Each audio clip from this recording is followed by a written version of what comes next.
Thanks very much. I'm going to present something which is a bit of a brainstorm, really. What I've been trying to do is start the work of understanding how we analyse the politics of the current digital the taxation and digitalisation of the digitalising economy at the moment. It should be digitalising economy.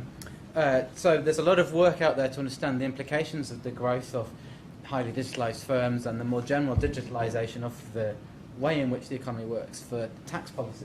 But there's a little bit less there's not really much out there to understand, to try and help us understand how those same processes that affect policy also affect politics. So that's what I'm trying to talk about here. So the starting point is tax competition. Okay, so we're all familiar, we've talked about it already this morning, the tax competition thesis, in which we see the structural power of a multinational company manifests through competition between states to try and attract direct investment from that company. It's kind of the intuitive logic that we understand the way in which states make their tax policy around multinational companies. And that tends to lead to two different consequences in terms of tax policy. So the first is lower effective tax rates. The higher the effective tax rate is, the more it may be that the multinational investment is discouraged from coming, and so governments tend to feel the pressure to lower effective tax rates in order to attract investment, and as we heard this morning, they may do that in differential ways depending on the kind of investment that they want to attract. But the second thing is it also creates a pressure on governments to conform to international tax rules, because if you tax multinational companies in a way that differs from the international standard approach, well, that might increase their effective tax rate, it might increase their compliance costs, and it might just generally send a signal that this is an unstable, unfamiliar tax environment. And all those things might have the same effect as raising your tax rate. They would discourage investment. So one of the reasons why we have such startling uniformity in the way that multinational companies are taxed around the world, even in countries that aren't part of the standard setting process at the OECD, is because of the pressure of tax competition. What's interesting, therefore, about the digital tax moment, what we're experiencing now, is that that's changing, is that states are suddenly feeling empowered to deviate from the standard approach to taxing multinational companies that until now they've followed quite religiously. Here's a quote from one of the top US tax negotiators, which illustrates this. He's saying, the world risks an accelerating trend towards unilateral actions that will jeopardize the coherence of the international tax system. As we're seeing unilateral moves by states, not just powerful states, but also smaller states, developing states, to impose unusual or unexpected or non-standard approaches to taxing digitalized companies. One of the things that's done is, because of the fear of disintegration of the international tax system, is it's led to a willingness to abandon previously stable norms that were at the heart of the way the international tax regime works. So here's just what's now a typical quote from a document from the OECD saying it's going to abandon, or it's going to go beyond, two of the founding principles which have been with us for 100 years. So the arm's length principle, which governs transfer pricing within companies, and physical presence test, which governs the approach to taxable nexus. So the willingness of some states to act unilaterally has led to a willingness of other states to countenance the abandoning of things which previously they insisted should remain as the bedrock of the way the international tax regime works. So the question is, why after a century of relative stability have we suddenly seen this dramatic change? What has created the conditions for states to be acting in this unilateral way? So in the paper I talk about four things, and they're very closely related to the four ways in which the OECD discusses the challenges to tax policy from digitalization. So the first is the intangible rich nature of business models in the digitalized economy. So here, for example, you see a list of the companies with the biggest offshore cash reserves. One of the things that you can do if you have a business model which relies heavily on intangible assets, it makes it easier for you to shift your profits into low tax jurisdictions. One of the impacts of that has been increasing delegitimization of tax avoidance by multinational companies. That's what we've seen over the last 10 years. What that's led to is a growing willingness of governments, a growing pressure on governments to be seen to do something about it. And if international norms get in the way, governments have become much more willing to actually deviate from those norms because of the public pressure, which I'd say is a result of this ability of certain companies to avoid tax so effectively. Another thing about the importance of intangible assets in digital business models is that it changes the politics between states.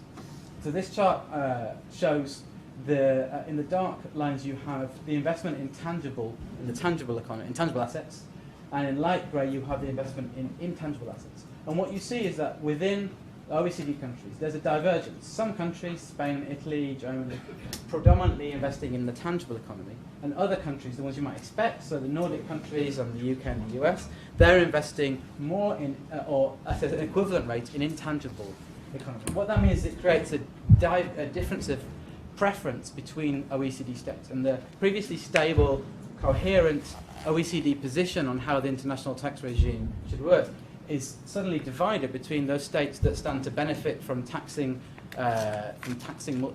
digital companies more, and those that stand to benefit from retaining the right to tax digital companies in the countries where they have their intangible assets. So that's the first change. The second change is what the OECD calls scale without mass. This is the ability of a multinational company to invest and have a significant presence in the economic life of a country without physically being present there. So this morning we talked about foreign direct investment quite a lot. We talked about that as synonymous with the multinational company. So in another business literature, this is how it's described, that the organizational form that we associate with foreign direct investment is the multinational company. And yet, if you have a digitalized business model, you can have a significant involvement in a country's economic life with no foreign direct investment in that economy. So our understanding of what a multinational company is out of date. And we need to update it to take account of the fact that foreign direct investment isn't necessarily the yardstick that describes the significant presence in a country's economic life. I've just illustrate this, and this is, I gather, part of a theme you'll see in this panel. This is the Spotify streams of a track called Shake It Off that you may have heard by a singer called Taylor Swift. It's quite old, it's from 2014, so the trend I'm going to describe is significantly more progressed now. But you can see, streaming in Latin America, 4.4 million streams of that track. Latin America is now, in the present day, it's Spotify's fastest growing market. They are about to have more subscribers in Brazil and Mexico than they have in the UK and Germany. What's interesting is they don't have anyone working in Latin America. So here's a quote from an article in the Financial Times. What they have is a few dozen employees working out of a Miami WeWork office. So they're able to have this fantastic growth in their presence in the Latin American market without actually having any fixed investments or any employees on the continent. So they're not involved in the economic life. So what does that mean? Well, they are involved in the economic life without investment. One of the big things that means is that the threat of exit to governments is significantly weaker. So part of the way in which the structural power of capital works, that tax competition works, is governments are concerned about discouraging investment from multinational companies because it creates jobs and it creates wealth in the country. But if this is the way a company is present in an in a country, actually that threat is much less strong because actually there are no jobs at risk if a government discouraged Spotify from being present. So that's one of the reasons why government's much more willing to tax digital companies. I can see that I'm about to get the 1 minute warning, and I've got 2 more points to make. So I'll just say very quickly about the data-driven point. I think that one way you can conceive of multinational companies acting in digitalized business models is just like a mining company. So they are extracting a resource from a country, which they obtain largely for free. I mean, they have to invest something, but it's being provided to them by users for free. And they process it, turning it into something valuable, and then generate a rent from that resource that they've extracted. And if you look at the way in which extractive industries are taxed, they're taxed much more heavily than other industries, precisely because the companies are generating a rent from a resource. So this is another reason why we might think that governments are more willing to be bold in the way they tax data, because actually it looks very much like a mining or an oil and gas company.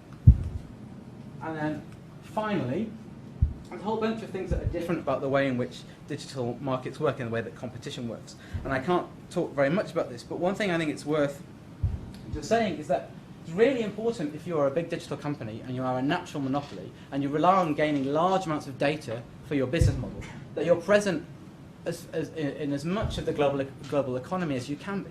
And so it's much more important to enter a market and also much cheaper to enter a market than it would be normally. So that's another reason why governments actually have a bit more leverage with respect to companies, because companies really want in. Those companies don't have to invest much to get in. And so actually an additional tax cost won't necessarily discourage them as much. So in conclusion, all of this has empowered the market companies, the countries, this is a new term that emerges, the countries that have a significant market, a significant pool of users for these digital companies. But not all developing countries are in that position. And here's a quote from a paper at the UN which says many smaller developing countries which don't have large domestic markets, they may actually be detrimentally affected by this shift. So there's been a shift which empowers certain countries to take unilateral steps, but that doesn't necessarily mean that all countries and all developing countries will benefit.